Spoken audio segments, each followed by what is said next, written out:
prêt, Carole. Cette recette. Oui, et sa mère surtout. Voilà, c'est aussi. vraiment une recette familiale sicilienne. Ça pourrait être aussi une recette marseillaise, parce qu'elle est tellement méditerranéenne, avec juste 3 ingrédients, Eric. Alors, j'ai cueilli ce matin, avant de venir, du fenouil sauvage qui commence à pousser chez nous, dans le chemin, près de ma maison. Ça commence à pousser début mai. Et ensuite, en août, ça devient un bâton sec que l'on met dans le poisson, au four. Donc, c'est ces filaments-là qui sont très parfumés. Vous me disiez que c'était une bombe de vitamines en plus. Ouais. Tout se mange dans la plante, là, tout se mange. Je n'ai utilisé que les filaments, en fait, et ça va être la base de cette recette. Je peux distribuer un petit peu? Bien sûr, oui, ils sont... Alors, on regarde les ingrédients de la recette pendant ce temps-là. Pour les ingrédients, donc si jamais on ne peut pas ramasser du fenouil sauvage en ce moment, on va utiliser des bulbes de fenouil et les fans du fenouil. Comme ça, il n'y aura pas de gaspillage. On va utiliser ces fans, et c'est exactement la même chose. On en a en ce moment sur nos marchés. Ensuite, on va utiliser des anchois à l'huile qui vont saler cette recette. De l'ail nouveau, cet ail nouveau qui est si doux, si parfumé, là on va en profiter. Et puis évidemment, sur le plateau depuis tout à l'heure. Des spaghettis ou des linguine. En fait, c'est bien d'avoir des gros spaghettis.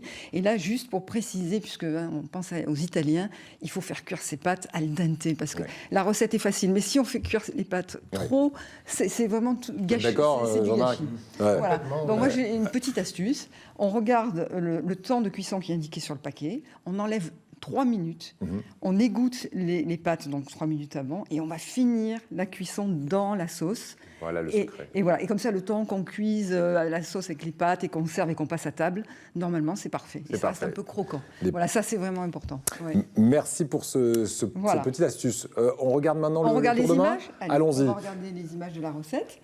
Donc la première astuce, c'est qu'on va récupérer les petits filaments, donc soit du fenouil sauvage, soit des fans du fenouil du marché, et on va les faire cuire dans de l'eau bouillante, au moins 30 minutes pour qu'ils s'attendrissent, et c'est cette eau bouillante qui va nous servir à cuire les pâtes après.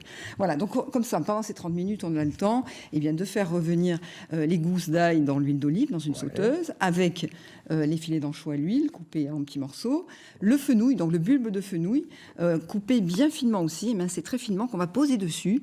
Tout ça va bien cuire à feu doux. Et puis au bout de 30 minutes, on va récupérer les filaments de fenouil qui ont commencé un petit peu à s'attendrir. Je mets un petit peu d'eau de cuisson, on couvre, et là l'astuce aussi, c'est de faire compoter tout ça 1 heure minimum à feu doux, à couvert.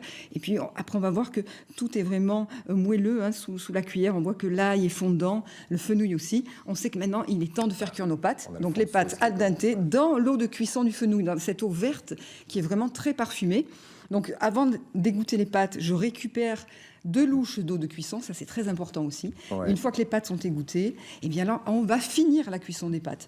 Pendant 3 minutes, on mélange sans cesse, et c'est pour ça que c'est important de mettre l'eau de cuisson des pâtes pour que ça soit pas trop sec, parce que là les pâtes elles finissent de cuire, donc elles vont boire le jus.